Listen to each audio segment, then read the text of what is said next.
If you'd like online business explained to you in a way that you can actually understand, go to latenightim.com/explain. It's completely free, and I made it just for you. Now, how about an episode? Episode 142. Late Night Internet Marketing. This week on the Late Night Internet Marketing Podcast, we have the much anticipated Internet Marketing Fortune Cookie. All right. We also talk about all my crazy products and some things about marketing that I've been reminded about from work on my Shopify store. All this and more on the Late Night Internet Marketing Podcast. The Late Night Internet Marketing Podcast. You've been working for somebody else, but you want a business to run yourself. You want to know how to start, where to begin. Can you get out your comfort zone, my friend? Yes, you can do it right when it's late at night. At the end of the day, your dreams burning inside. So keep it up and you will find that you're building your business one night at a time. And now, broadcasting late at night from a little studio in the big state of Texas, your host, Mark Mason. Hey, how's everyone doing today? We are coming to you from the mobile studio in Dallas today. It has been an absolutely crazy week, and if this is your first time ever listening to the show, this is not my normal audio quality. Right now, I'm in a traffic jam in the middle of Plano, Texas, on my way to my day job. It has been a crazy week. It's the end of school, all kinds of stuff going on with that.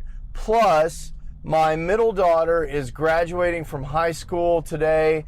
Lots of stuff going on around that, including a party tonight. And well, just quite frankly, no time to record in the studio. But I didn't want to miss this opportunity to talk to you this week. And so I'm recording in the car, on the road, in traffic, using my relatively high-end Rode condenser mic connected to my iPhone using a podcasting app for the iPhone called Boss Jock. Now, if you listen to me every week, you'll know that normally my audio quality is a little higher than this, but I appreciate you bearing with me for this very special mobile on-the-road episode. Direct from the Orient, it's time for the Internet Marketing Fortune Cookie. So the first thing I wanted to get to this week was an absolutely fantastic fortune cookie that I got from Payway. I don't actually consider Payway to be real Chinese food, but I do like it. As an Americanized version of Chinese food, I think it's pretty good, and I really like it because of how fast it is. And they have a big bowl of fortune cookies right there in the restaurant, and when you're getting takeout, you can grab a handful of fortune cookies out of the bowl. I always do that. Now, for those of you that know, I've been on this crazy train with Cliff Ravenscraft diet for the last 65 days. I've lost over 30 pounds, so I'm not eating any fortune cookies, but I'm certainly reading them. In fact, I'm not eating any rice either. When I order at Payway right now, I'm getting Kung Pao chicken with the protein steamed instead of fried in oil, and extra veggies, no rice, to keep those carbohydrates down. That's part of how I've lost over 30 pounds. Anyway, I got this fortune cookie, and it was fantastic. It said, "He who hesitates is lost." And I thought, wow, this is truly an internet marketing fortune cookie, because as you know, everything that you need to know about internet marketing can be learned from fortune cookies. And so I was curious about where that quote comes from. You know, it's a very popular quote.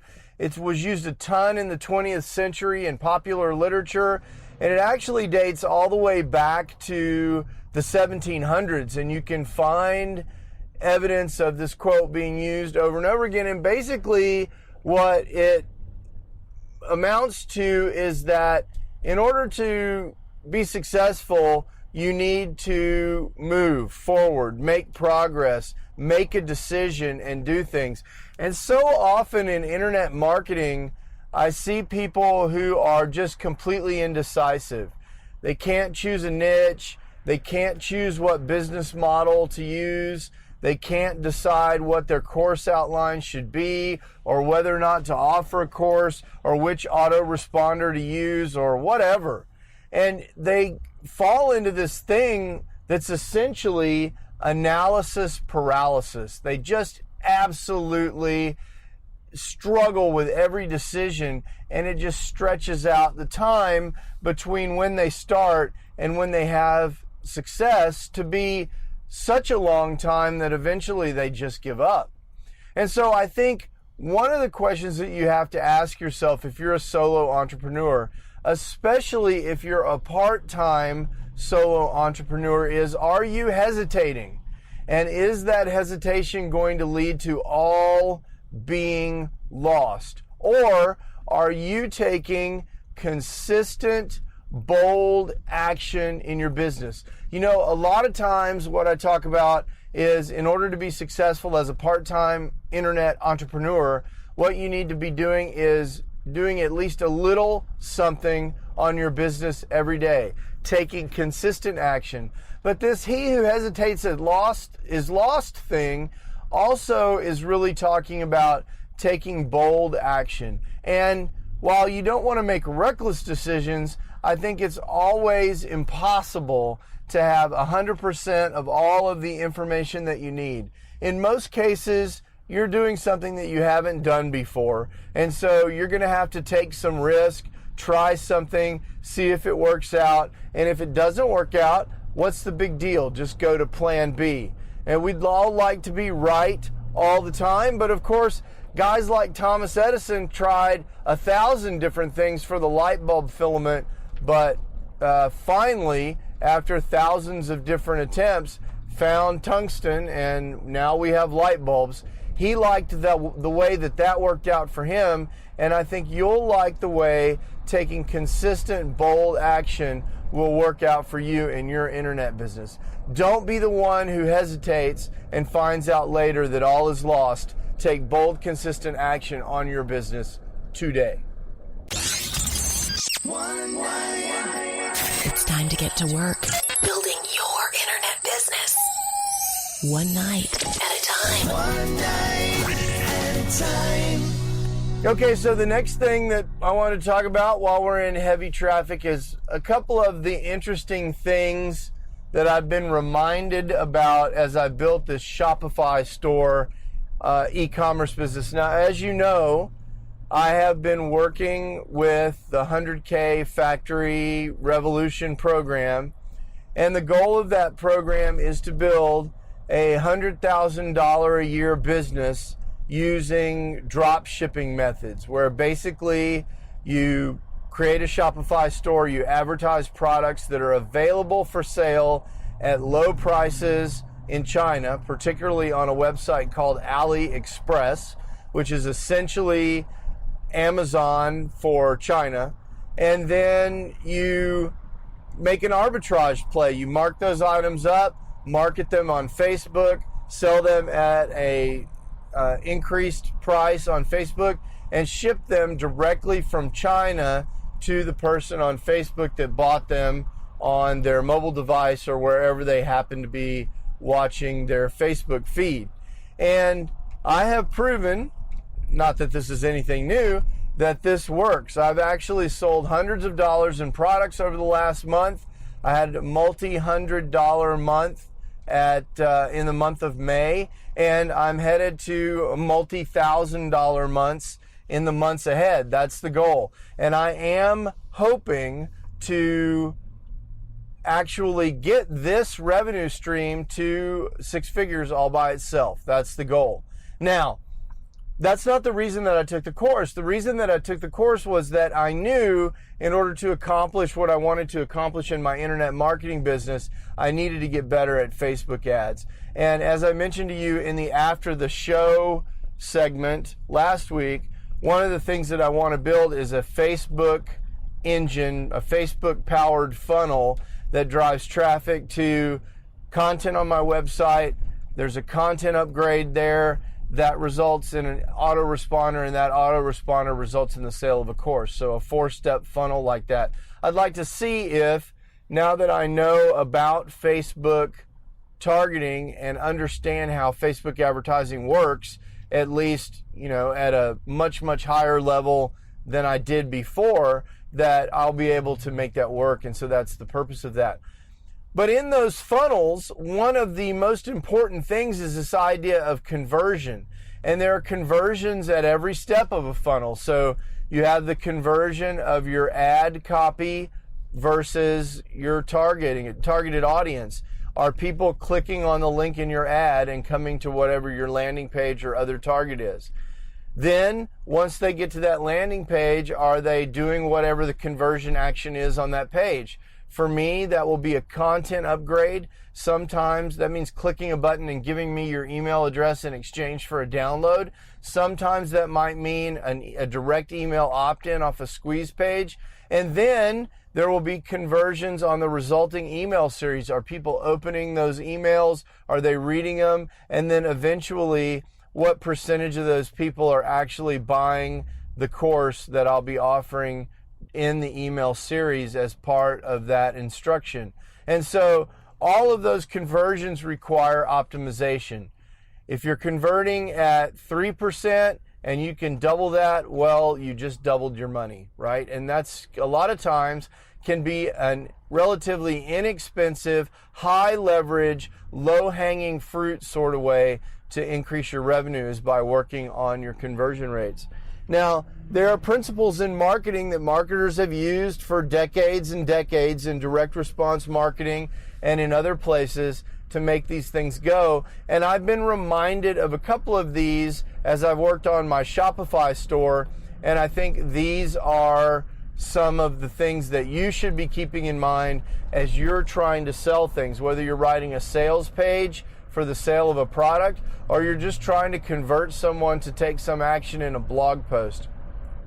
Now, the one that you see all the time is urgency. And what you see in Shopify stores is you'll see statements like, you've got to act now because supplies may be limited. This is actually a combination in that particular case of urgency and scarcity. So supplies are limited, that's scarcity, and in order for you to keep from missing out on this amazing offer, again, playing on this fear of missing out, you've got to act now. That's the urgency part. Sometimes you see this implemented as straight urgency, where you just have a countdown timer and you say that this offer is limited and it goes away in 27 hours and the countdown timer is ticking.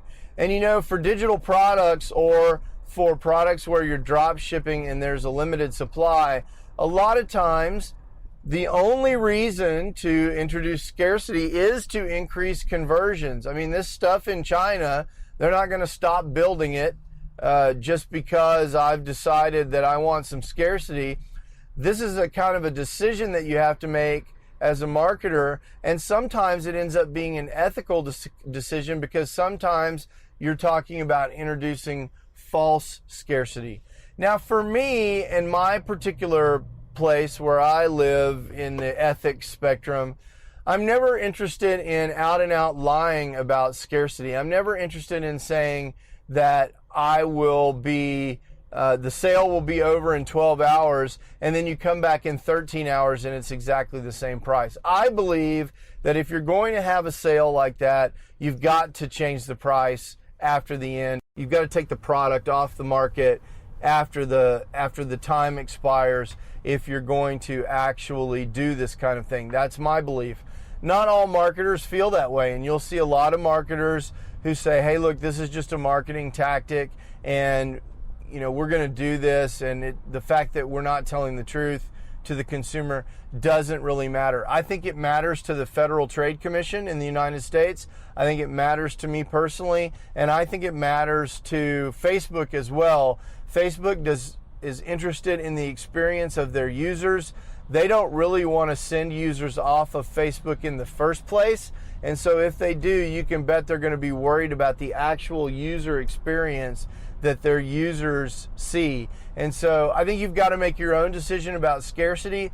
But whatever you do, I think it's good to add some scarcity into the mix. And I think there's no reason why you can't decide, hey, I've got this digital product, I'm offering it $27 for this week, but after this week the price is going up to $37. I don't think there's any reason that you can't do that. Just be sure and really change the price when you're done. That's my recommendation regarding scarcity and urgency. And that has a big impact on physical products as well. And you see this all the time in Amazon. You'll see only 3 left in stock. And we know a lot of Amazon suppliers, they have a lot more stock available to them, but they're showing you that just to increase the scarcity and urgency and get you to go ahead and make the decision now. Tons of marketing research for decades and decades has shown if you don't make the buying decision now, you're not going to come back later. So that's one thing that Shopify work has reminded me of, is scarcity and urgency. Incidentally, there are lots of cool plugins for Shopify that allow you to add countdown timers. And one of the things, for example, that I'm doing in my Shopify store is offering free shipping for a limited time with no specified end date. I do expect that I won't offer shipping forever, free shipping forever, but for right now, free shipping on certain products. And so that's another example of kind of urgency that you can add in by adding some bonus that is planned to go away at some time in the future. Another thing that work on Shopify has reminded me about is the importance of customer testimonials. And this is a highly controversial thing in the e-commerce space because a lot of people are perfectly fine putting in fake customer testimonials. I'll never do that, but one thing that I will do is I will take customer testimonials from the supplier and put them on the website and mark them as having come from the supplier. Have some asterisk or something and say, these are customer testimonials, not verified me, but they come from my supplier. And so that's true, and I put those out there. Not too many of those. I think testimonials are much more powerful and legitimate if they come from your real customer. But I think if you document where those testimonials are coming from, I think that's absolutely fine. You're being straight up with the customer.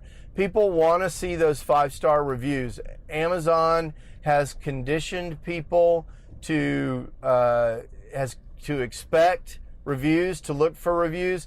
And heck, I even know people, including myself, if I'm in Best Buy and I'm about to buy something, a lot of times I'll scan the barcode and look at the Amazon reviews before I buy the thing in Best Buy. We're just conditioned to expect that, especially here in the United States. And so on your websites and in your products, you need to have testimonials and reviews of your products in order to improve conversion. And that's something that's been driven home for me with regard to working on Shopify recently. And then the third thing that I would say about Shopify that I've been reminded of is that your buy now button needs to have risk reduction. And so we know this from writing sales copy that you want to make sure that the risk of whatever it is that you're doing is eliminated or reversed in the case of a lot of things that we do online, where not only do you say there's no risk to you, Mr. Customer, but you say, and if you're not completely satisfied, we'll double your money back or whatever. That's called risk reversal, when you actually give the customer something to gain if they're not happy. But for retail, usually what you see is risk reduction. You can do this in a number of ways. One way is to put verified trust seals on your site that say, hey, this site is certified virus-free by McAfee, or 100% guarantee seal or whatever, or to get some PayPal seals. If you're using PayPal, this is a 100% secure transaction backed up by PayPal, that sort of thing, and make those prominently displayed on your site. And then, of course, the other thing that you're going to want to do is make sure that you have a really good, solid guarantee. In the case of my Shopify store, my guarantee is simply you can return whatever you bought from me for any reason for 30 days after you got it. If you don't like it, you send it back. Now, a lot of people worry about that when they're thinking about e-commerce. They're like, but Mark, people are going to be sending you back all this stuff. Well, here's the deal. For my e-commerce stuff, I'm selling inexpensive products. Generally, everything that I sell costs the customer less than $20. Its retail price is less than $20. And the actual cost to me for the product is usually half of that. And in some cases less, not including my shipping cost. So I might be selling a product that costs $7, costs me $7 for $14.95 or $19.95. So here's what's going to happen. The customer pays $19.95 for the product. They're not happy for some reason. So they've got to contact me. That means they've got to remember where they bought it, send me an email, say that they want to return it. I ask them to issue, to fill out a form that gets them a return merchandise authorization number. It's just a step that I make them go through because I want to know why they're returning the form, what's wrong with it, attach a picture if you want to, why are you returning it? This is the same thing that Amazon does when you want to return something. It asks you for the reason for the return. Then they submit that, and I issue them an RMA number with return shipping instructions. They're going to return the part to me. Now, they've got to pay $2 or $3 or $4 to ship the product back to me, and probably they only paid $14. So is it really worth it to them in most cases for them to go through all of that hassle and spend $5 to get $15 back? Usually not. Usually what's going to happen in these cases is people are going to throw the product in the trash and just call it a day. And I don't want them to do that. I want them to be absolutely satisfied. But the truth of the matter is the numbers say that most customers are going to be satisfied with what they bought because I'm trying to only sell good stuff. And the few that aren't satisfied with what they bought, by the time they go through all of the process of returning it, they're just not going to bother because their time is more valuable than the money that they'll get back from the return. Now, you are going to have a few people that are going to return something based on principle. You're going to issue that return in PayPal. Really, all you're really worried about is losing the cost of the product because you're out the cost of the product, except for the fact that they're shipping the product back to you. So in some cases, if there was nothing actually wrong with the product, you can actually resell that product as unused, depending on whether or not it's been opened. There are some rules around that, or use it yourself or give it away or whatever you want to do. So all is not lost there, depending on what the actual nature of the return is. So, but that's another thing that you need to deal with is risk reduction, and don't fear that. Give people the opportunity to make a return. What you're going to find out is that there are a lot fewer returns than you ever possibly imagined, and they don't cost you that much anyway. And you know what? If there are a lot of returns, well, you fix that. Either make the product better, change your terms for when people can return, or stop selling the product altogether. It's not like there's going to be this ongoing thing, this ongoing problem with returns that you can't take actions to correct if you find yourself processing too many returns, no matter what it is that you're doing.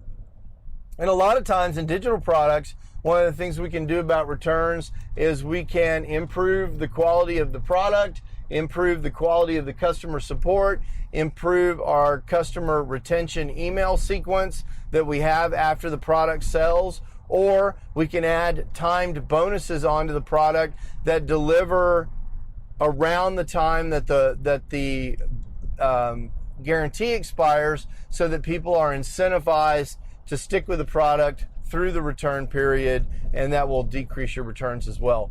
So these are three things that I am reminded of by working on my Shopify store, particularly risk reduction and scarcity. I think that is those are two things that you can use in whatever you're doing online to try and get conversions. Make sure that people feel confident and inspired to go ahead and make your purchase, to take the conversion action that you want them to take. Other things that I've been working on that are very interesting are experimenting with things like the size of the buy button, placement, and words in ad copy, colors, and other kinds of things that are important in these sorts of conversions. All the traditional split testing things that you normally do. So I hope you find that interesting. I will tell you that this Shopify experience, a couple of things that have come out of this. One is Shopify is just an awesome platform. If you're thinking about doing something that's e-commerce related, you've been trying to decide whether to use WooCommerce or something like that, or to use Shopify, unless you have a really, really good reason to stay on WordPress, I highly recommend Shopify. I think that's a really good way to go. The other thing that I've learned from this, the takeaway from my experience has been, I've learned a ton about Facebook ads. In fact, I've now started working on using what I've learned about Facebook ads on my internet marketing funnel. I'll be turning that on in the coming week, next week, and seeing if I can start to really grow the late night internet marketing brand with paid traffic. That's something I've been wanting to do for a long time. And the key to that is being able to pay for that advertising with some kind of conversion. And I now almost have the product ready to do that. And so we'll see how that goes. So that's been a really good experience for me. And I encourage you to diversify your business and take some action that will diversify your revenue streams in a similar way. Okay, so that about wraps it up for this week in the Late Night Internet Marketing Podcast. Thank you for tolerating my mobile recording studio. I'll be back in the recording studio next week, and until that time, I encourage you to take some exciting action in your business, because remember, he who hesitates is totally and completely lost. Ciao. You can do it right when it's late at night. You've been listening to the Late Night Internet Marketing Podcast. Be sure to visit latenightpodcast.com today to leave feedback for Mark. Download special bonus content, access the show notes, and more. See you there. Until then, go and make some great progress on your internet business. One night at a time. One night at a time.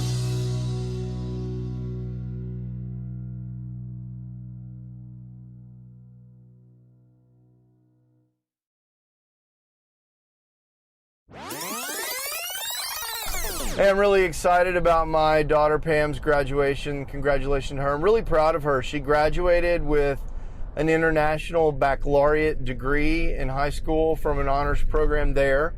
And that's kind of a famous high school type program that you can be a part of that gets you some advanced courses of study. And she is attending a well-known business school out of state, where she has been accepted to the honors program, and we're very proud of her. And so we'll be watching her walk across the stage today and later this afternoon, and just really proud of her. She's done really well.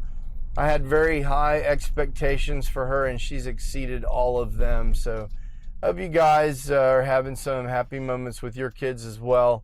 I'll talk to you next week. Bye. Late night internet marketing.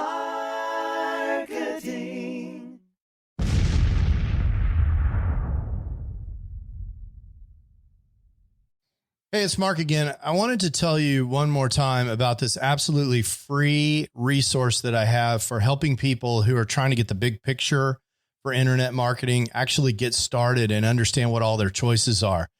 If that's not you, there's no more content. You can skip to the end. But if you're someone who came to this podcast because you're searching for how to get started online and you just can't cut through all the noise, I get it. That was me in 2007 when I was trying to get started. There were so many people throwing offers at me that I really couldn't even understand what all the different business models were. I couldn't understand how money moved around on the internet. And I couldn't really get a grip on what direction I wanted to go in so I could figure out how to move forward. I've created a free video resource for you just for that purpose at latenightim.com/explain. In several short videos, I just explained to you what internet marketing is all about and what online business is all about and the different options that you have for starting an online business. There's nothing to buy there. You just sign up for access and you get the videos just like that. So if that's interesting to you, or if you know someone who's in a same situation, send them that link, latenightim.com/explain. And let me know what you think. I'd love to hear what people are thinking that are in the exact same position that I was in more than a decade ago in 2007. In some ways, it seems like yesterday. And in some ways, it seems like an entire lifetime ago. Again, that's latenightim.com/explain. Late night internet marketing.